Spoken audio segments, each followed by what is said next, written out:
Bom, gente, nessa aula nós vamos revisar aí eletrostática, certo? Que foi um assunto que a gente trabalhou bastante no primeiro semestre, né? Um semestre inteiro falando de eletrostática e eletrodinâmica. Então, vamos revisar aqui bem brevemente, já que a gente ficou bastante tempo nisso antes das férias, tá bom? Então, vamos lá. O que a gente precisa fixar sobre a eletrostática? Primeira coisa, a gente tem que lembrar o básico da estrutura de um átomo, tá? Toda matéria é composta por átomos. Os átomos são compostos por subpartículas que a gente chama de elétrons, prótons e nêutrons. Os elétrons, eles ficam na eletrosfera, os prótons e os nêutrons ficam ali no núcleo, tá? O que é importante a gente relembrar? Que a carga elementar de um elétron, tá? É 1,6 vezes 10 a menos 19 coulombs. Então, a unidade de medida vai ser coulomb, certo? Para a gente descobrir qual é a quantidade de carga, o Q, né, de um corpo, de um objeto, enfim, a gente vai fazer aí um produto entre N, que é o número aí da carga, vezes essa carga elementar, certo? Então, a gente vai fazer essa multiplicação aí, tá? Então, primeira coisa aí que você tem que saber, básico, é o que é um átomo, do que ele é composto, qual é a carga elementar, tá? E como que a gente faz para calcular a quantidade de carga, ok? Bom, gente, nesse slide você está vendo aí as três formas de eletrização, né? Processos de eletrização. E a gente viu isso aí no primeiro semestre. São três formas: atrito, contato e indução. Então, como que é o atrito? Importante você saber que no atrito os dois corpos eles estão neutros, ou seja, eles não estão nem com excesso nem com falta de elétrons. E aí vamos atritar um no outro, certo? Aquele que tem tendência em doar elétrons, ele vai passar esses elétrons para o outro vai ficar com excesso de carga negativa e esse que doou vai ficar positivo. Então, no final do processo, eles ficam com sinais diferentes. Isso é importante você relembrar. No contato, já existe um objeto, um corpo que está eletrizado, certo? E aí, quando esse objeto ele é posto em contato, ele não é atritado, ele é posto em contato, o que vai acontecer? Ele vai ou transferir, né, seus elétrons para o outro corpo, ou esse corpo vai transferir para ele. No final, eles vão ficar com cargas iguais. Então, você está vendo ali, ó, um corpo B está com excesso de carga negativa. Quando ele é encostado no corpo A, esses elétrons são transferidos para o corpo A. Então, tanto o corpo B quanto o corpo A ficam com excesso de carga negativa, certo? Então, os dois ficam com sinais iguais. Por isso que eles se repelem, tá?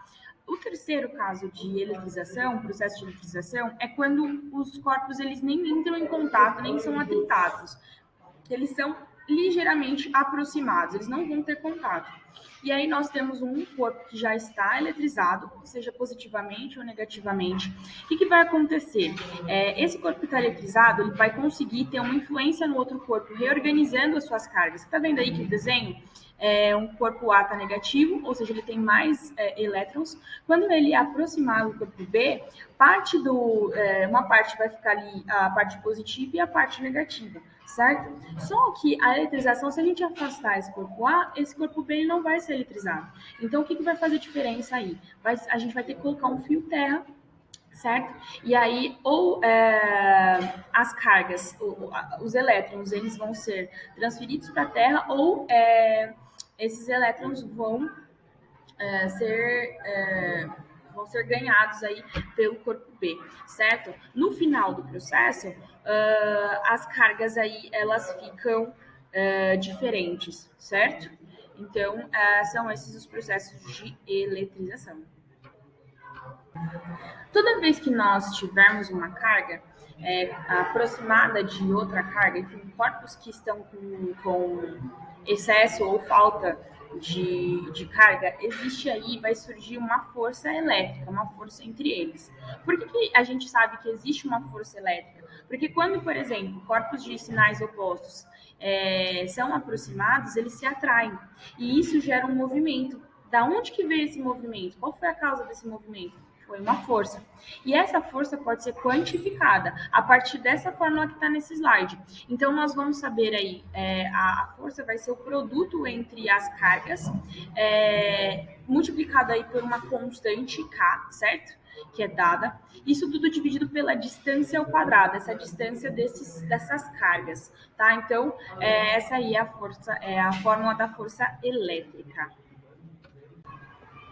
Bom, toda carga elétrica produz um campo elétrico, seja de maior ou menor intensidade. Toda vez que você tem uma carga elétrica, há uma produção, há um campo elétrico ao redor dessa carga elétrica, certo? E aí, como que nós vamos representar esses campos elétricos? Segundo usando aí vetores, certo? Então, quando for uma carga elétrica positiva, certo? O sentido das setas vai ser saindo dessa carga. Quando a carga for negativa, o sentido vai ser entrando, tá bom? Como o desenho aí, certo? A gente também consegue quantificar a intensidade desse campo elétrico. Como? Nós vamos pegar o valor da carga dessa partícula e dividir pela distância ao quadrado. Essa distância é que a gente vai pegar como referência uma carga de prova. Então, vamos supor que a minha mão esteja representando uma carga que é uma carga positiva e eu vou colocar outra carga aqui, que a gente vai chamar de carga de prova. Essa distância, né, vai ser essa distância que tá na fórmula aí. E esse K0 é uma constante também, tá bom, dado? Também quando a gente tem um campo elétrico, a gente pode representá-lo através de linhas de força. E aí, interessante dessas linhas de força, elas também vão usar a mesma dinâmica, o mesmo princípio. Se é uma carga positiva, vai ser saindo, se é uma carga negativa, vai ser entrando. Mas quando cargas diferentes, a gente vai ver ali, ó, um saindo de um, entrando no outro. Quando forem cargas ali do mesmo sinal, a gente vê que não há essa relação entre um entrar e outro sair. O importante saber é que as linhas de força, elas nunca vão se cruzar, tá certo? Bom, agora que a gente revisou, né, essa primeira parte de eletrostática, para você praticar, tá? Então, a gente aprende praticando, tá?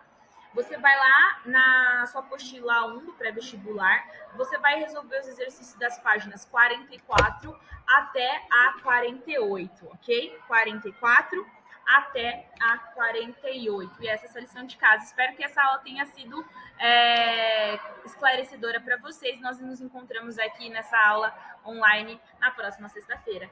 Tchau!